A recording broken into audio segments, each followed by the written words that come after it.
My name is Margot Hayes. I'm 66 years old. What I'm about to share changed my life forever. The day of my husband Ernest's funeral was the quietest day of my existence. Standing beside his grave, I received a message from an unknown number. It froze me in place. "I'm alive. That's not me in the casket." My hands trembled. I replied, "Who are you?" The answer made my heart stop.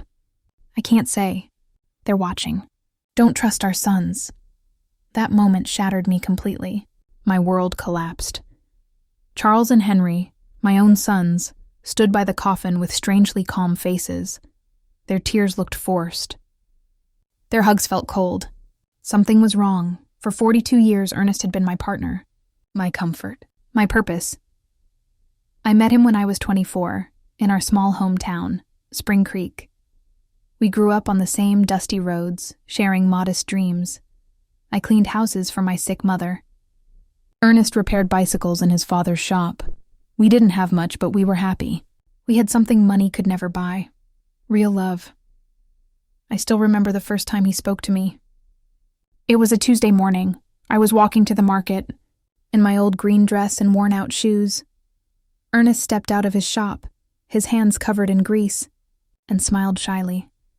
"Good morning, Margot," he said softly. "Need me to check your bike?" I didn't even own a bike, but I made up an excuse, just to talk to him. That small moment grew into long talks under the oak tree. Then into promises of forever, and finally, a simple wedding full of hope. The first years were tough. We lived in a 2-bedroom house with a tin roof. When it rained, we placed pots everywhere to catch the leaks, but we laughed through it all. Ernest worked from sunrise to sunset, and I sewed clothes for the women in town. When Charles was born, my joy was beyond words. He had his father's big eyes and my smile. 2 years later came Henry, just as beautiful. I raised them with all the love I had. Gave up my own comforts for theirs. Ernest was a devoted father. He took them fishing on Sundays, taught them how to fix things, told them bedtime stories every night. We were a close family, or so I believed. As the boys grew, things began to change. Charles was always ambitious. Even as a child, he'd ask why we lived so simply, why we didn't have a car like others. Henry followed him in everything. When Charles turned 18, Ernest offered him a job at the shop. He refused harshly. "I don't want to get my hands dirty, Dad. I'm going to be someone important." Those words hurt Ernest deeply, though he never said it. At night, I'd find him sitting on the porch, staring at the stars in silence. His son had rejected not just his work, but his way of life. Years passed. Charles made a name for himself in business. He worked in a real estate company in the city. Henry followed soon after. They earned more money than Ernest and I ever had. At first, I was proud. But pride slowly turned into pain. Their visits became rare. Their calls shorter. When they came, they arrived in luxury cars, wearing suits, talking about investments and profits. They looked at us with pity and a hint of shame. "Mom," Charles said once, "you and Dad should move somewhere better. This house is falling apart." He wasn't wrong, but that house held our memories. It was where we raised our sons, where we shared countless meals, where we grew old together. It wasn't perfect, but it was ours. Ernest, always thoughtful, said one evening, "Margot, money has changed our boys. We're no longer enough for them." I refused to believe it. I kept making excuses. "They're just busy," I told myself. "They'll come back."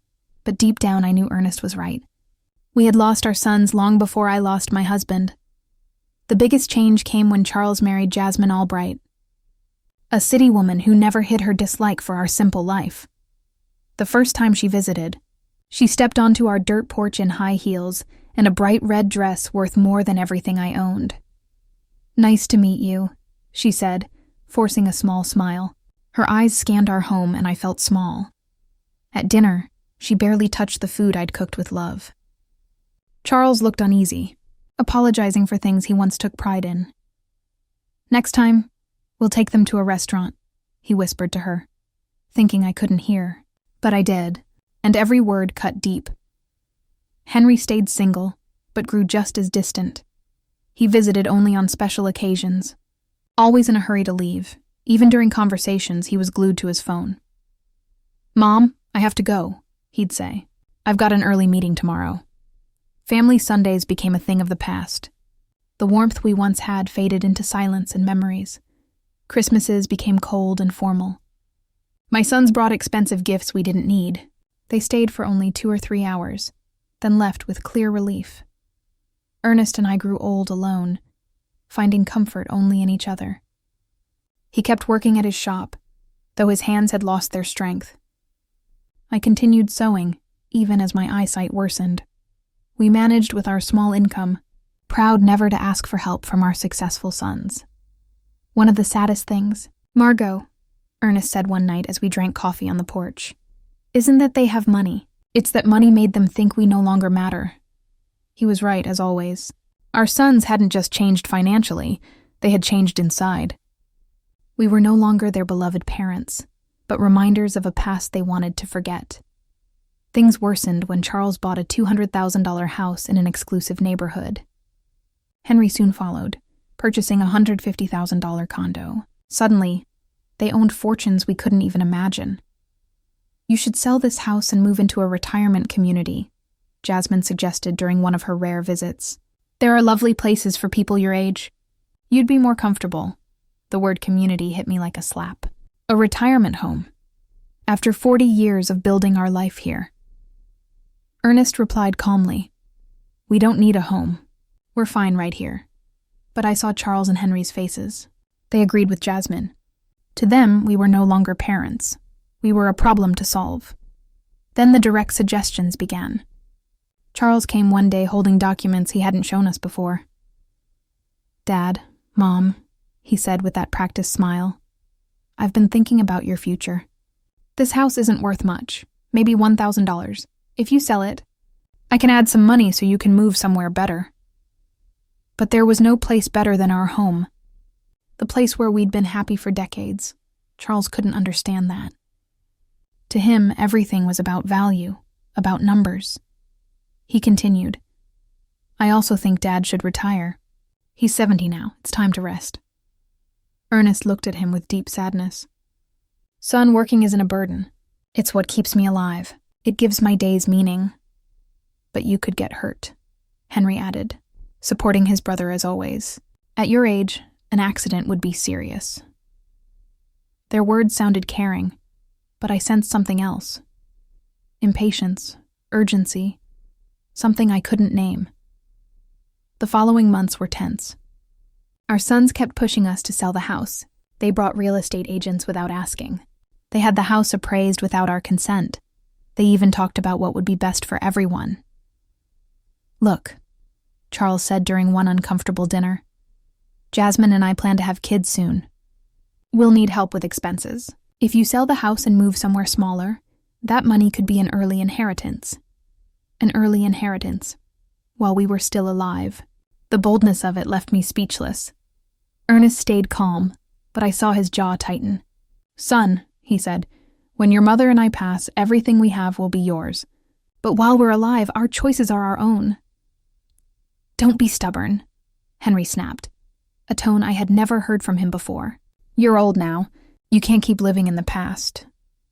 That night, after they left, Ernest and I stayed up until dawn. For the first time in our marriage, we questioned whether our sons were truly the people we had raised.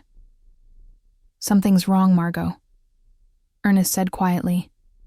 His eyes filled with worry I'd never seen before. "This isn't just ambition or impatience. There's something darker behind all this."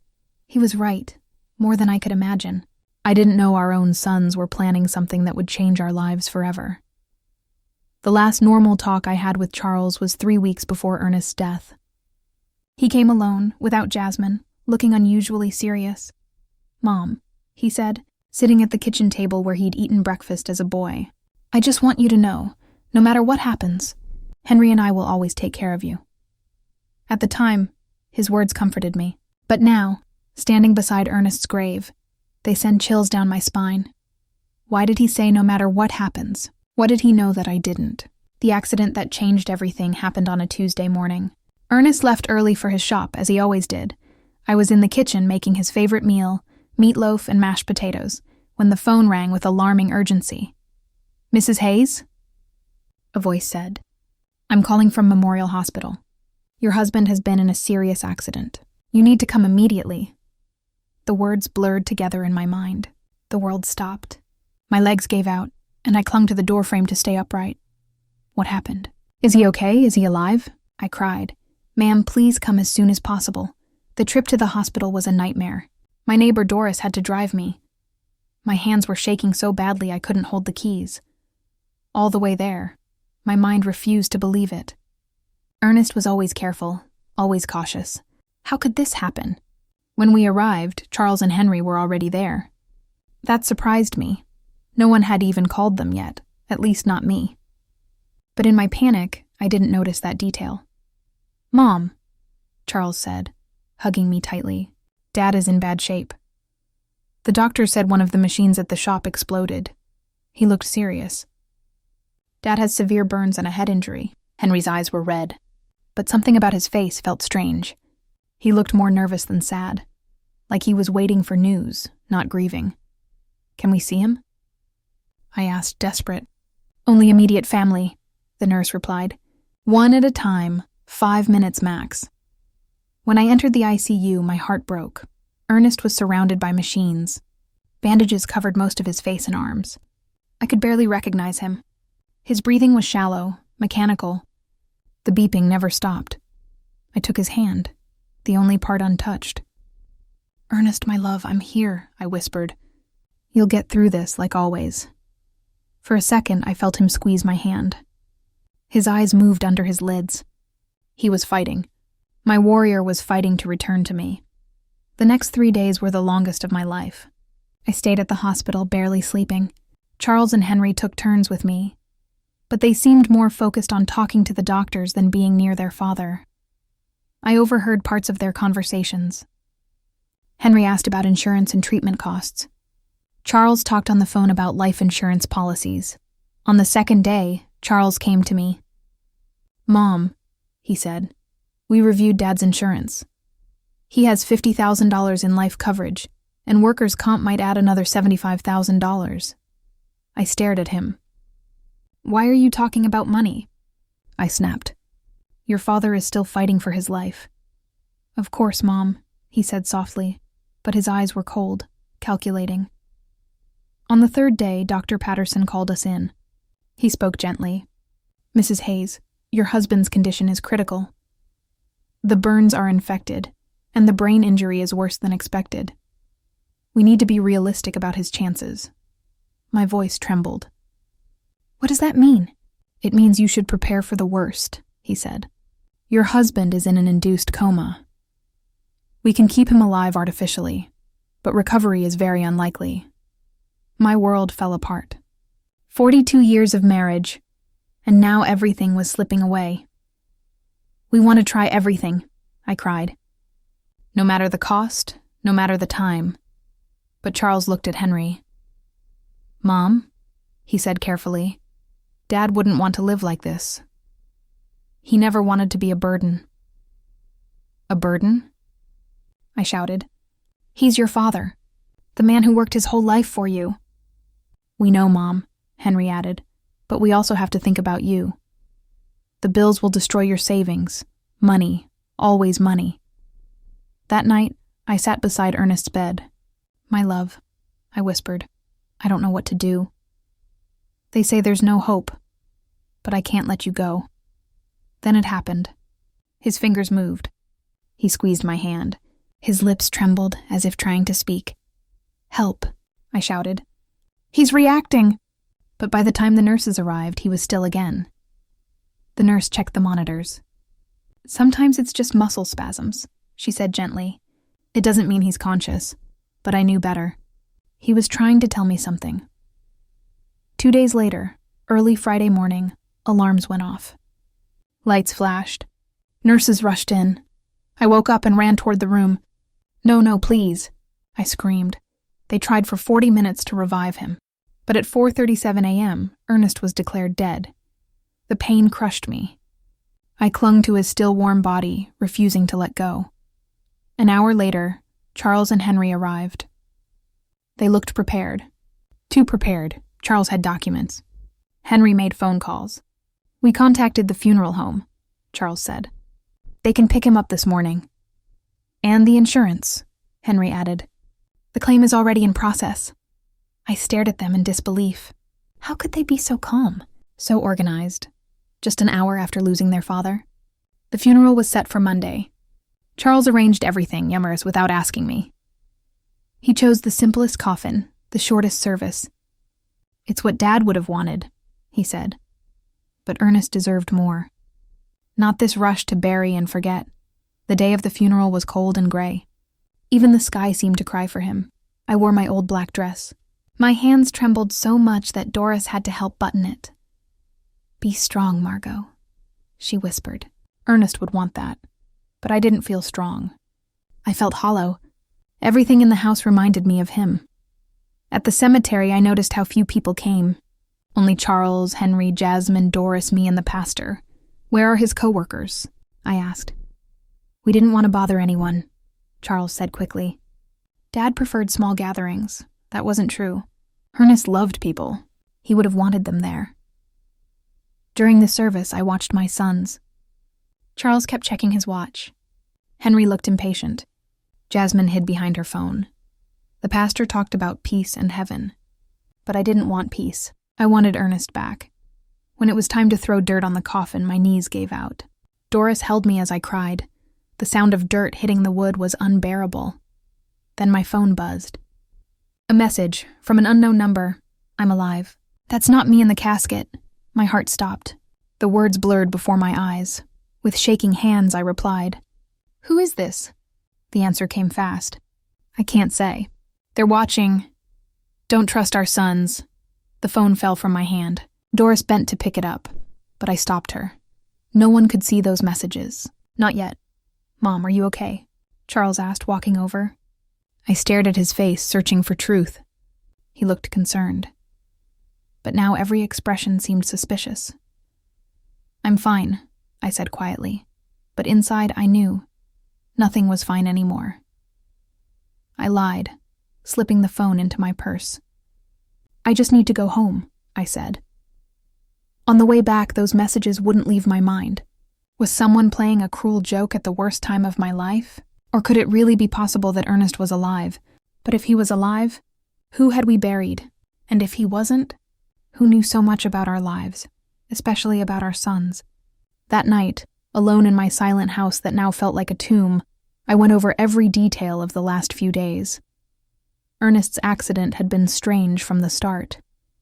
According to Charles, a machine exploded in the shop, but Ernest knew every screw and wire in that place. He was careful, almost obsessive about safety. And how had my sons arrived at the hospital so quickly? The hospital had called me first. I was the emergency contact. How did they know before I did? And then there was the money. From day one, Charles and Henry kept talking about insurance policies and beneficiaries, as if they had been expecting this moment. I decided to check Ernest's papers. He always kept important documents in a metal box in his old desk. Insurance, house deeds, shop files, everything organized. I found the $50,000 life insurance policy Charles had mentioned. But something didn't add up. It had been updated just 6 months ago, increasing coverage from $5,000 to $50,000. Why had Ernest done that? He never told me. And who had suggested it? Then I found something worse. A workers' comp policy, taken out only 2 months before his death. $5,000 for accidental death, $15,000 in total. A small fortune for us, but enough to tempt someone greedy. My phone buzzed again. Another message from the same number. Check the bank account. See who's been moving money. This time I didn't hesitate. Whoever this was knew too much. About the insurance. About my sons. About things only someone close could know. The next morning, I went to the bank Ernest and I had used for 30 years. Mrs. Thompson, the manager, greeted me kindly. "I'm so sorry about Ernest," she said. "He was a good man." "Thank you, Mrs. Thompson," I replied. I need to review our accounts to understand our finances. She printed the last 6 months of statements. And what I saw froze me. In the past 3 months, large withdrawals had been made from our savings. $1,000 in January, $3,000 in February, $4,000 in March. Money I knew nothing about. Who authorized these withdrawals? I asked. Your husband did, she said. He said he needed funds for repairs at the shop. But that made no sense. Ernest had never mentioned any expensive repairs, and he never touched the savings without talking to me. Do you have his signatures? I asked. She showed me the receipts. It looked like Ernest's handwriting, but it was shaky, uncertain, unlike his usual firm script. Did he come alone? I asked quietly. Mrs. Thompson thought for a moment. Actually, no. Once or twice one of your sons came with him, Charles, I think. He said he was helping his dad read the papers because Ernest had trouble seeing without his glasses. My stomach dropped. Ernest never took off his glasses during the day. Charles had used that excuse to help move money behind my back. That afternoon, I looked again at the receipts. Then my phone buzzed with another message. The insurance was their idea. They convinced Ernest it was to protect you. It was a trap. The evidence was undeniable now. The increased insurance, the secret withdrawals, Charles's involvement, his cold efficiency, and the way he had organized the funeral. But the worst thought was this. Had they planned Ernest's death? And who was sending me these messages? How did this person know so much? The next few days were unbearable. Every smile from Charles, every hug from Henry felt fake. Their concern sounded rehearsed. Their kindness felt like guilt. Still, I needed proof before accepting such a horrible truth. Then another message came. Go to Ernest's shop. Look in his desk. There are things you missed. I gathered my courage and went there for the first time since the accident. Charles had said a machine exploded. But the shop was spotless, too clean for an explosion scene. No burn marks, no debris. Every tool and machine in perfect condition. Where's the machine that exploded? I whispered. Everything was intact. The welder, the saw, the compressor. Nothing showed damage. Then I opened Ernest's desk. And what I found made my heart stop. A note, written 3 days before his death. In his handwriting, Charles insists I need more insurance. He says it's for Margot, but something feels wrong. I don't trust his intentions. Below it, another note. Henry brought papers to sign. He says it's to modernize the shop, but I don't understand why he's in such a hurry. Ernest had suspected them. He had seen their greed, but he died before he could warn me. Then I found an envelope with my name on it. Inside was a letter from Ernest. My dearest Margot, if you're reading this, something has happened to me. I've noticed strange behavior in Charles and Henry. They're obsessed with our money, the insurance, and selling the house. Jasmine is pressuring them. Yesterday, Charles told me to be careful. He said at my age, any accident could be fatal. It sounded like a threat. I love you, Margot. If something happens, don't trust anyone blindly, not even our sons. The letter fell from my hands. He had known. He had tried to warn me. That evening, Charles came by. He brought wine and a smile that now seemed false. Mom, I've been thinking about your future, he said, pouring himself a drink. The insurance money should come soon, around $15,000. How do you know the exact amount? I asked casually. Well, I helped Dad with the paperwork, he replied. He wanted you to have enough to live comfortably. A lie. Ernest had never wanted to change that policy. And what should I do with the money? I asked. Charles's eyes lit up. You could buy a smaller home, he said, or move into a nice retirement place. Henry and I could manage your finances, make it last longer. Manage my money? I asked. We just want to take care of you, Mom, he said smoothly. At your age, it's easy to make mistakes. We could triple your money, triple my money, or steal it all. I'll think about it, I said. Of course, Jasmine added sweetly. But not for too long. It's for your own good. After they left, I sat in the kitchen, shaking with rage and fear. My own sons, they had killed their father, and now they wanted everything that was left. That night, another message arrived. Tomorrow, go to the police station. Ask for the report on Ernest's accident. There are contradictions you need to see. The next morning, I went to the local police station. Sergeant O'Connell, an old friend of Ernest's, greeted me kindly. The report on my husband's accident, I said. He frowned. What accident, Mrs. Hayes? The explosion in his shop, I said, confused. He checked his files and shook his head. We have no record of an explosion or any work accident involving your husband. I felt dizzy. But my son said that's how he ended up in the hospital. Mrs. Hayes, he said gently, according to the medical report, your husband was admitted unconscious. Not from burns, but from poisoning. Poisoning? I whispered. Yes. The doctors found methanol in his blood, enough to cause brain damage and death. It wasn't an explosion. It wasn't an accident. Someone had poisoned Ernest. Why wasn't I told this? I asked, my voice breaking. The family members who signed the papers requested confidentiality, he said. They claimed you were too fragile to handle the details. The family members, Charles and Henry, they had hidden the truth, invented the explosion story, and deceived everyone to cover up a murder. Mrs. Hayes, the sergeant said, if you suspect foul play, we can open a formal investigation. I didn't just suspect it anymore. I was certain. My own sons had killed their father for money. That afternoon, Henry came home with a bouquet of flowers and the same forced smile as Charles. How are you, Mom? You look tired. I'm fine, I lied, watching his every move carefully. I'm just thinking about the future. That's good. Charles and I have been talking.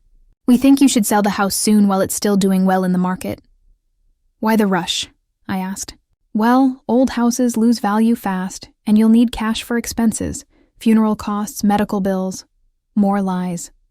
The funeral had been cheap, and all hospital bills were covered by insurance. Henry, I said, staring straight at him, you knew your father didn't die in a work accident. For a split second, I saw fear in his eyes before he quickly masked it. What are you talking about, Mom? I went to the police station. There's no record of an explosion at your father's shop. Now the panic was clear. Mom, you shouldn't be doing things like that. They'll confuse you. Grief can affect your memory. Grief is affecting me, or have you just been lying to me? He stood up suddenly, spilling the coffee I had poured for him. I think you need to rest. We'll talk when you're calmer.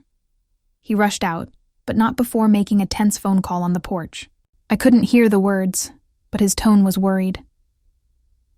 That night, another message arrived, the most alarming yet. They're coming together tomorrow. They'll try to make you believe you're losing your mind. Don't trust them, and don't eat or drink anything they offer. The warning proved true. The next day, Charles and Henry arrived together with Jasmine. Their faces wore fake concern, and they carried a bag of pastries. Mom, we're so worried about you, Charles said sweetly. The neighbors say you've been acting strange. Doris says you talk to yourself and don't eat. Another lie. Doris had never said that. Jasmine brought your favorite pastries, Henry added. And we made your favorite coffee. I remembered the warning. Don't eat or drink anything they offer. Thank you, but I already had breakfast, I said, keeping my distance. But Mom, Jasmine insisted, her smile cold. You've lost so much weight since Dad passed. I'm fine, I replied firmly. Charles exchanged a quick look with Henry, the same look they shared at the hospital when the doctor gave us Ernest's prognosis. Mom, Charles began, sitting closer. We need to talk about something important. Henry and I spoke to a few doctors about your behavior. My behavior? Yes, he said. The odd questions, your police visits, your obsession with unimportant details about Dad. It's normal after a big loss, but can become dangerous if untreated. Henry nodded. Dr. Albright said grief can cause paranoia in older people, especially women. Paranoia. They were calling me crazy for uncovering their lies. I'm not paranoid, I said firmly. I'm just asking the questions I should have asked sooner. What questions? Charles challenged. Why there's no police report about Dad's supposed accident. Why the shop is spotless if there was an explosion. Why you withdrew $5,000 from our account without telling me. A heavy silence followed. They exchanged anxious looks. Mom, Henry said finally. Those things have simple explanations. Dad took the money for secret repairs. He wanted to surprise you. What kind of surprise? He planned to remodel the house, Charles added. He hired workers to fix the roof and paint the walls for your birthday. If that's true, where are the workers? The materials? Why does no one in town know about it? And about the police report, Charles continued. Not all accidents need one, especially if they happen on private property. More lies. Sergeant O'Connell had told me that any serious workplace injury requires an official report. Mom, Jasmine said gently, we only want to take care of you. That's why we think you should move to a home with medical care. A care home, Charles corrected, for people coping with grief. They have nurses and activities. And while you're there, Henry added, we'll manage the house sale and the insurance money for you. There it was, their full plan. Have me declared mentally unstable, lock me away, and take my money. And if I refuse? I asked. Why would you refuse? Charles said with a fake smile. We just want what's best for you. Because this is my house, I said firmly. I built my life here with Ernest. I raised you here. Mom, Henry sighed. You can't live in the past. Dad's gone. You have to move on. I have accepted it, I said, but that doesn't mean I'll hand over my life and money. Their fake concern began to fade. Charles stood abruptly. All right, if you won't listen to reason, we'll take stronger steps. What does that mean? It means we can start a legal process to declare you mentally incompetent, he said coldly. We have witnesses to your behavior and statements from doctors confirming your paranoia. Doctors? I haven't spoken to any. Dr. Albright signed a report, Henry said. Based on our descriptions, he believes you need special care. A doctor who had never met me had written a false report based only on their lies. So you can cooperate voluntarily, Charles continued, or we'll do it legally. Either way, you'll get the help you need. It was a threat. If I didn't give them my money, they'd take it through the courts. I need time to think, I said, trying to stall. Of course, Jasmine replied sweetly, but not too much time, for your own good. After they left, I sat in the kitchen, shaking with anger and fear. My own sons, their father's killers, were planning to rob me too. That night, another long message arrived. Margot, this is Stephen Callahan, a private investigator. Ernest hired me 3 weeks before he died. He suspected Charles and Henry. They poisoned him with methanol in his morning coffee. I have audio proof of their plans. Tomorrow at 3 p.m., meet me at the corner cafe. Sit at the back table. I'll be there. Finally, I would learn who had been sending those messages and get proof to bring justice for Ernest. But I knew time was short. My sons had already revealed their intentions. If I didn't act fast, they would lock me away and spend the money that cost Ernest his life. The battle had begun. And even as a 66-year-old woman against 2 ruthless men, I had one weapon they didn't, the truth. And the truth always finds its way out. That night, for the first time since Ernest's death, I smiled. His caution and decision to hire an investigator would help me get justice. Charles and Henry had underestimated their mother. They were about to learn that a woman fighting for her husband's memory is stronger than all their greed combined. The next day came with nervous energy. I dressed carefully, wearing my dark purple dress, the one for serious occasions. At 2:30 p.m., I walked toward the corner cafe with careful, steady steps. Every shadow felt suspicious.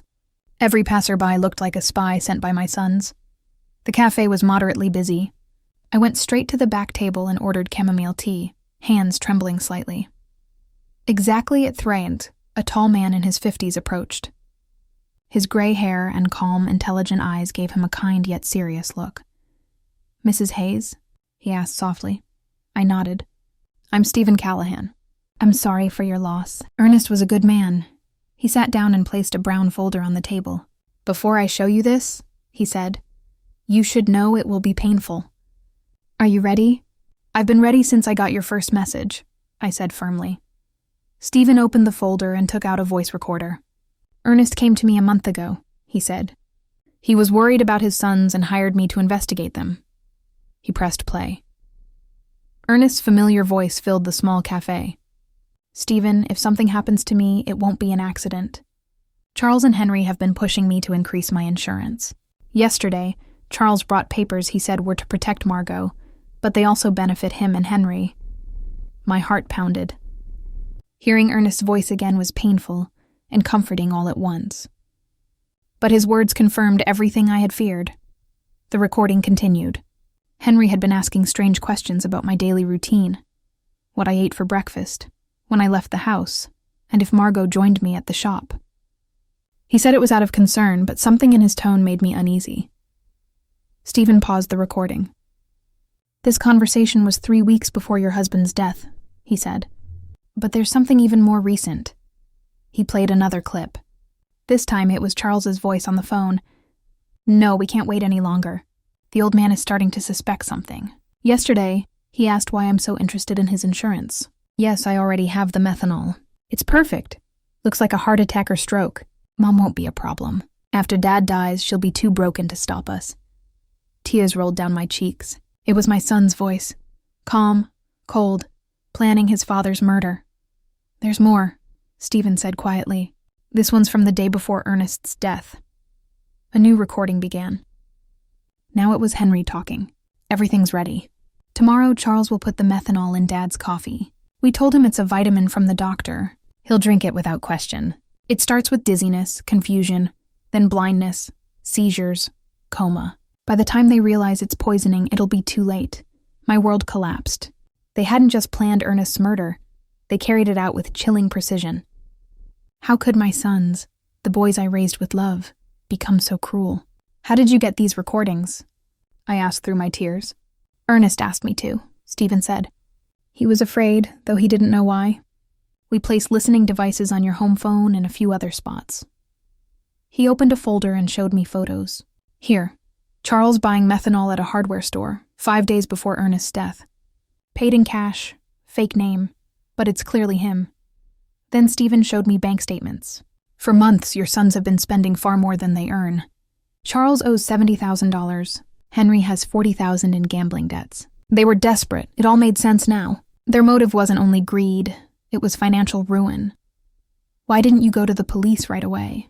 I asked. "Because they bribed the doctor who handled the case," Stephen said. "The death certificate lists heart failure from a work accident.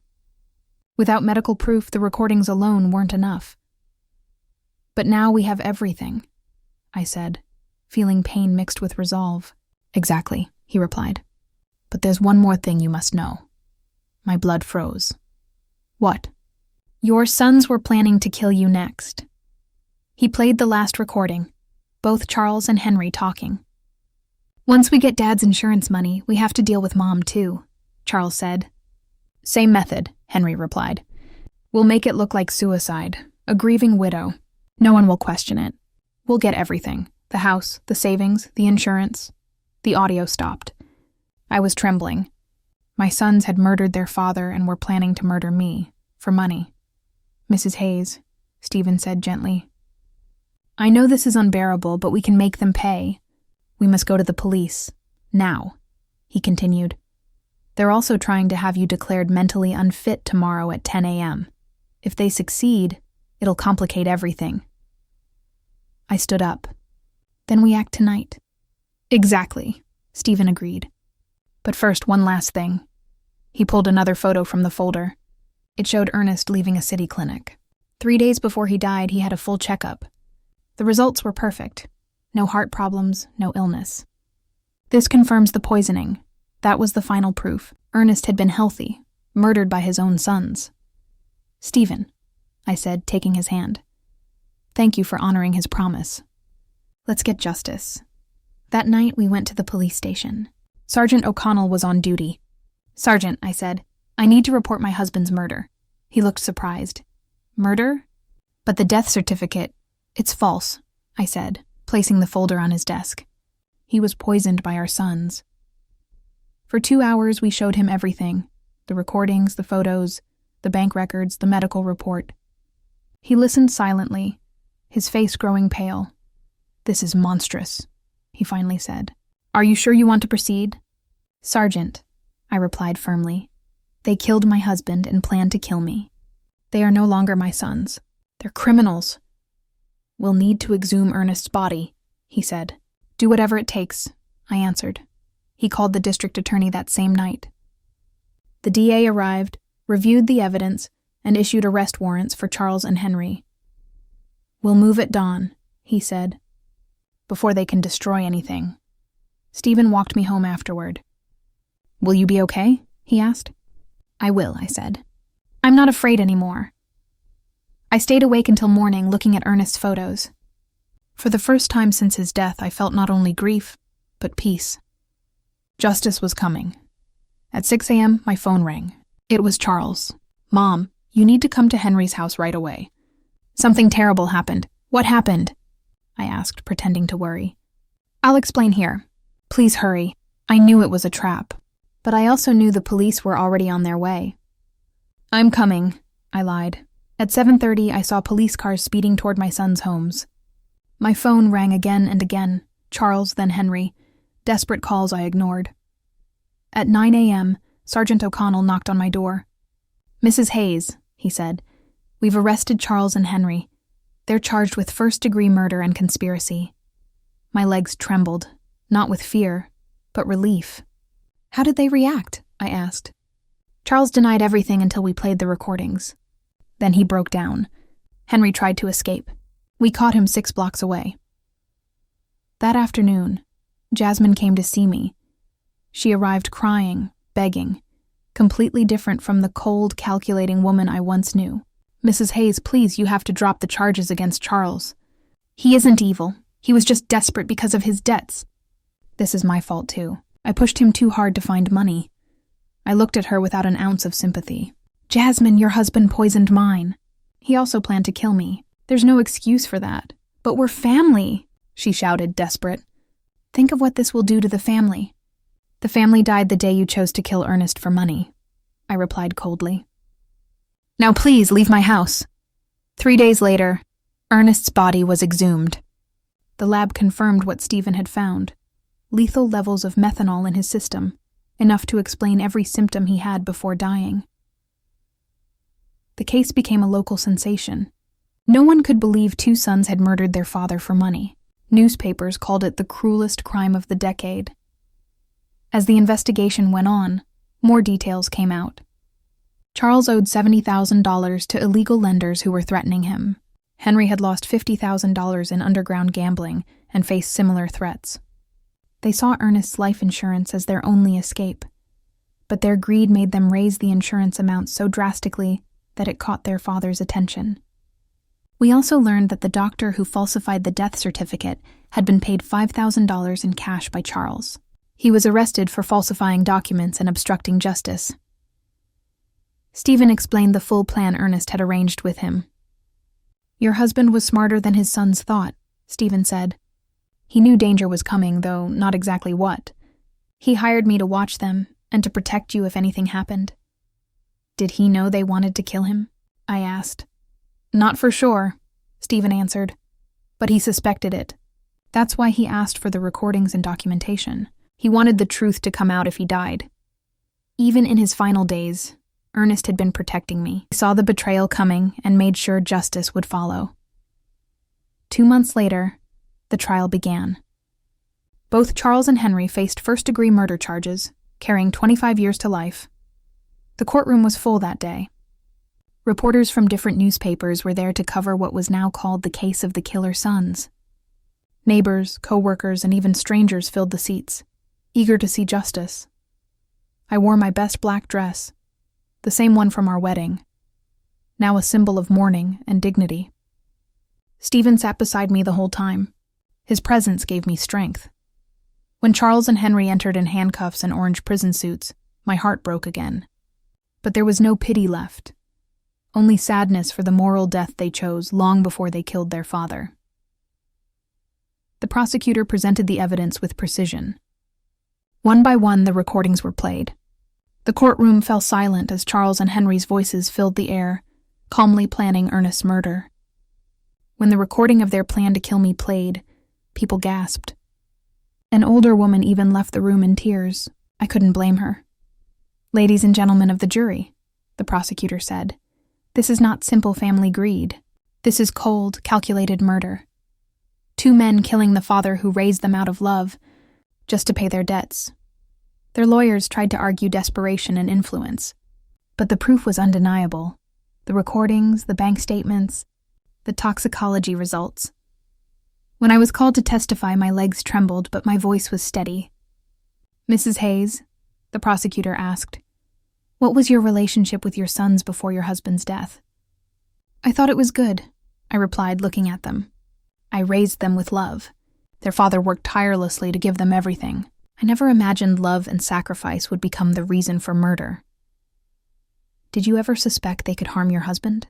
"No," I said softly. "That's the most painful part." I trusted them. When they said Ernest had an accident, I believed them. When they rushed the funeral, I thought it was grief, not a cover-up. Charles lowered his head. Henry glared at me, but I saw tears in his eyes. Too late for tears, too late for regret. The most powerful moment came when the prosecutor played the full recording of their plan to kill me. Charles's voice echoed through the courtroom.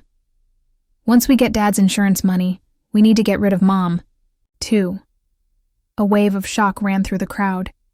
"How did you feel when you first heard this?" the prosecutor asked. "I realized I lost my sons long before I lost my husband," I said, my voice shaking. "The babies I raised were gone, replaced by strangers willing to kill for money."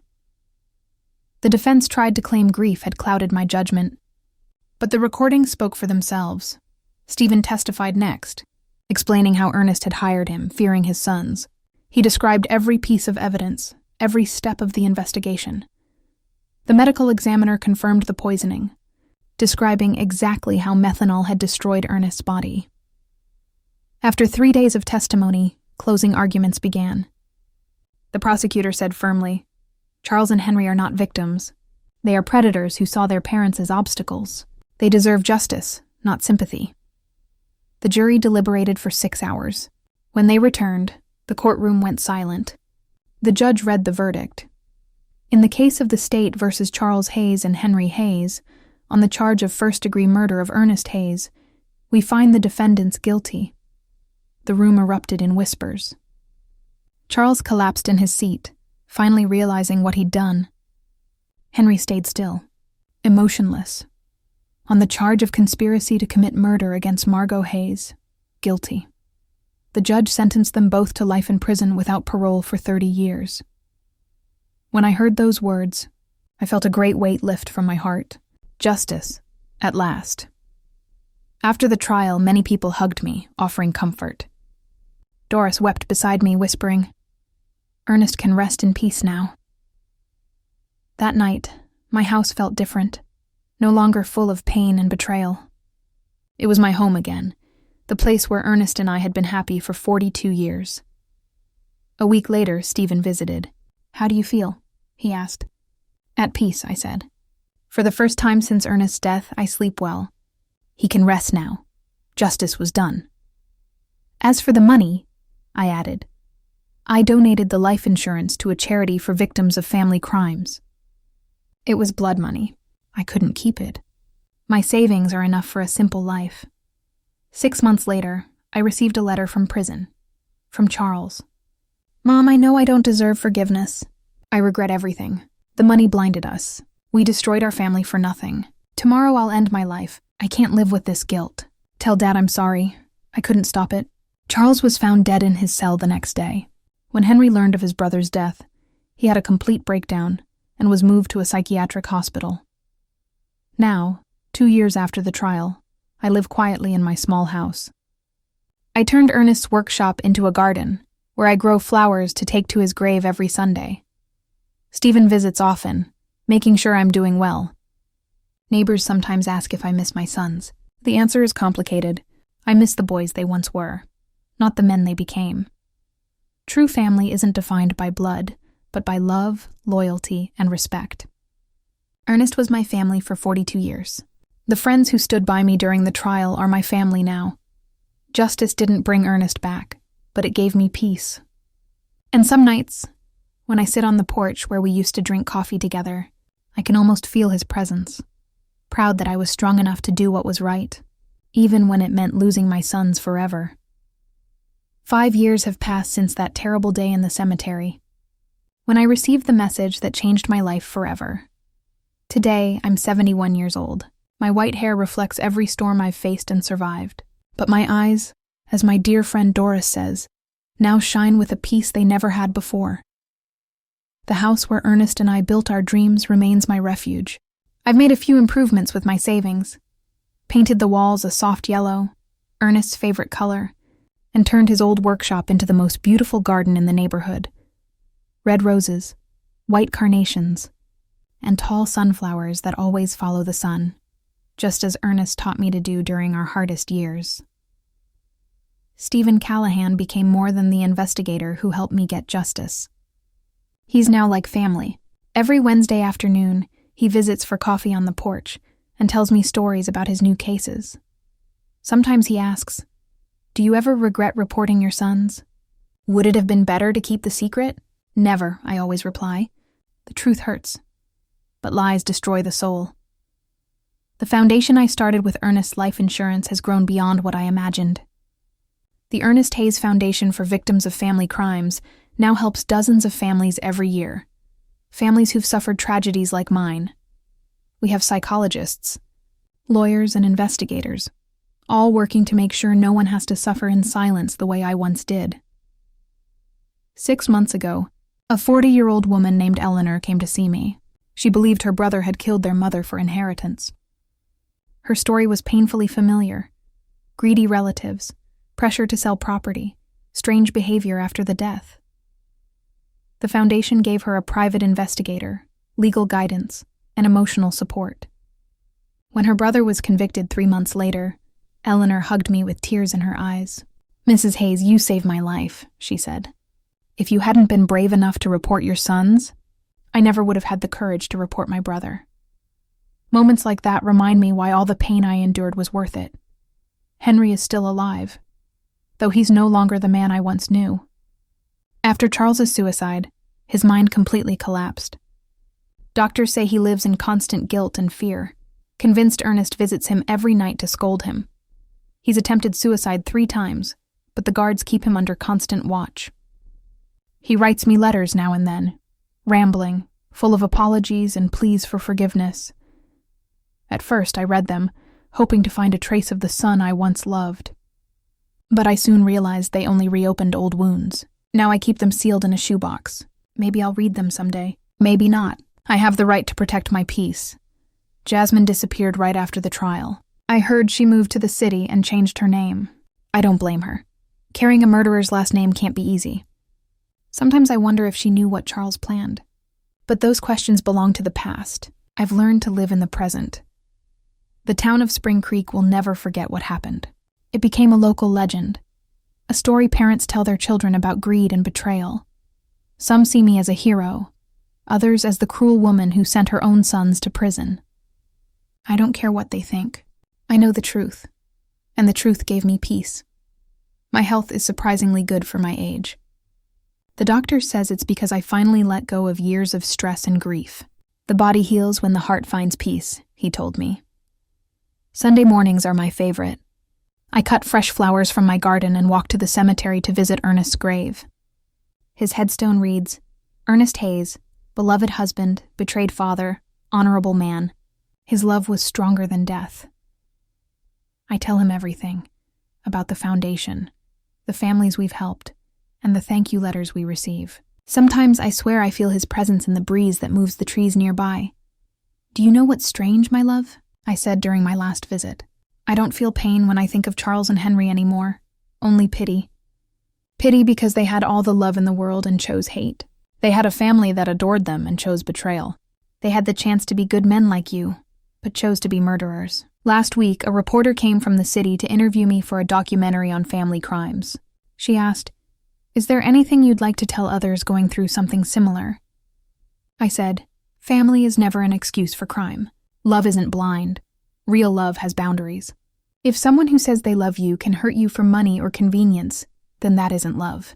And it's never too late to seek justice, no matter who the guilty one is." This year, On the 5th anniversary of Ernest's death, I organized a memorial ceremony. Over 200 people came: neighbors, foundation members, families we've helped, and local officials. It was beautiful, seeing how a tragedy had turned into hope for others. Stephen gave a heartfelt speech.